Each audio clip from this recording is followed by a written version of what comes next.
कब तक रोओगी? बंद करो ये रोना। तुम एक बहादुर लड़की हो, थोड़ी सी जज्बाती हो, मगर कम अकल हरगिज नहीं। जितनी जल्दी इस सानहे से बाहर आओगी तुम्हारे लिए बेहतर है। अब्बू, इतना आसान भी नहीं है। वो लोग तो मुझे ले ही गए थे।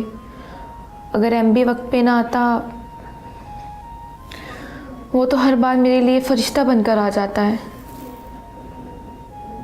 क्या नाम बताया? एमबी? सिर्फ एमबी? जी अब्बू, एमबी खान, यही नाम है उसका।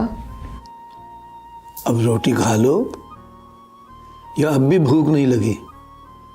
खा लूँगी अब्बू। आप ठीक कहते हैं, अब नहीं रोऊंगी। दुनिया तो रोने वालों को तलाश करती है नमक छिड़कने के लिए। अब नहीं रोऊंगी।